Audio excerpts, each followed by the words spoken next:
All right, let's talk about one of the most personal stories there is, the story of you. We're going to dive into the incredible journey of how a human being develops from the very beginning all the way to old age. And let me tell you, it's a journey packed with unbelievable transformations. To get us started, I want to tell you about a woman named Elaine Labar. Now, at 92 years old, Alzheimer's had unfortunately taken a lot of her memories. But one day, her daughter asked her to play a really complex Beethoven sonata, and something amazing happened. Elaine said, "Oh, I don't know it." But then, her hands found the keys, and she played the piece flawlessly, full of all the passion she'd always had. It was like, in that moment, the 92-year-old was right there with the 3-year-old who first fell in love with music. In that story, Elaine's story, it just perfectly captures the huge mystery we're tackling today.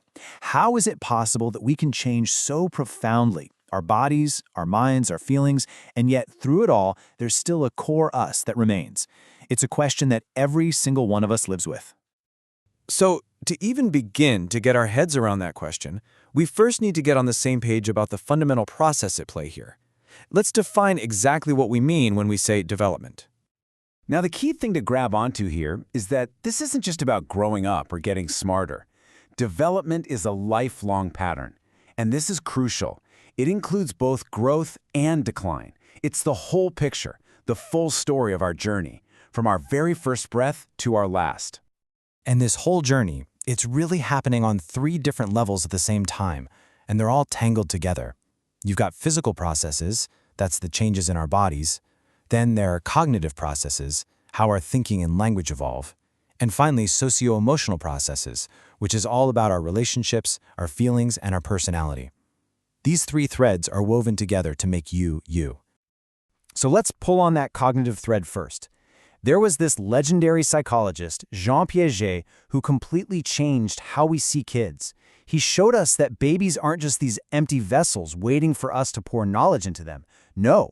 From day one, they are active architects, literally building their own understanding of the world.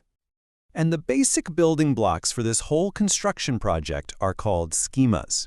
The best way to think about a schema is like a mental blueprint. So a baby has a simple schema for sucking, which tells it how to eat.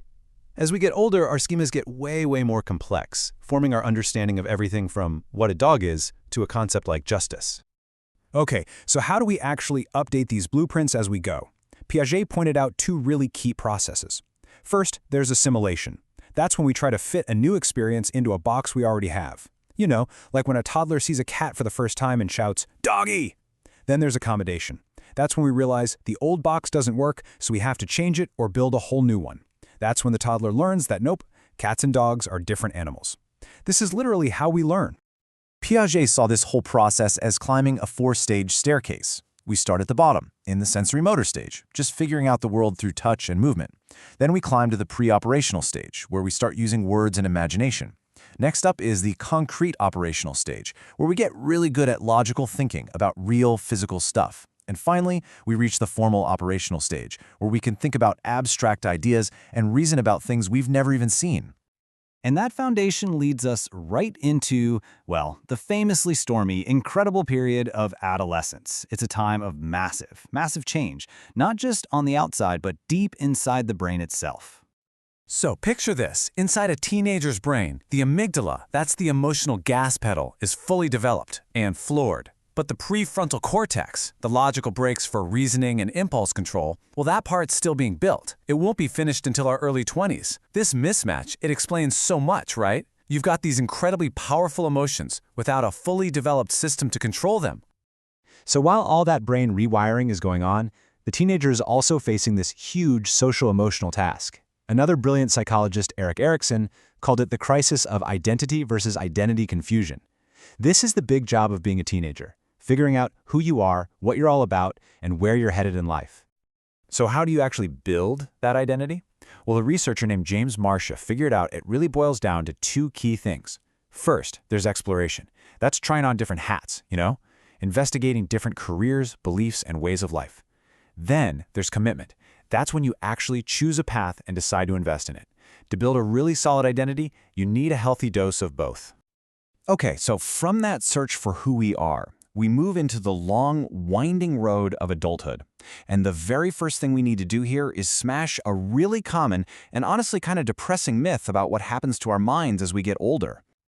You've heard this a million times, right? You hit your mental peak in your 20s, and from there on out, it's just a slow, inevitable decline. It's a simple story, but you know what? It's just not true. But look at this. This data comes from a massive long-term study, and it tells a completely different story. Yeah, sure, some things like how fast we can process information tend to peak early. But look at verbal ability. That doesn't peak until middle adulthood. We're talking our 40s and 50s. The main point here is that our minds are so much more dynamic and resilient than we give them credit for. Erickson also gave us a map for the big socio-emotional jobs of adulthood. In our 20s and 30s, we're dealing with intimacy versus isolation, the challenge of forming truly deep connections with people. Then, in middle age, it's about generativity versus stagnation. That's the need to contribute something to the next generation. And in our later years, we face integrity versus despair, which is all about looking back on our lives with a sense of meaning. And this brings us to a really fascinating paradox. Why do so many studies show that older adults are actually happier? Well, the socio-emotional selectivity theory gives us a pretty powerful answer. It suggests that as we realize our time is getting more limited, we stop sweating the small stuff. We become way more selective, and we focus our energy on the relationships and experiences that bring us joy and meaning, right here, right now. So, as we start to wrap all this up, there's one big idea that just keeps popping up again and again. And it's this. We are not just passive passengers being dragged along by our biology and our environment. We are active participants in our own development. And a massive tool we use for that job is resilience. This is our superpower. It's our ability to bounce back from tough times, to adapt when things get hard. It's not about avoiding problems, it's about navigating them and continuing to grow.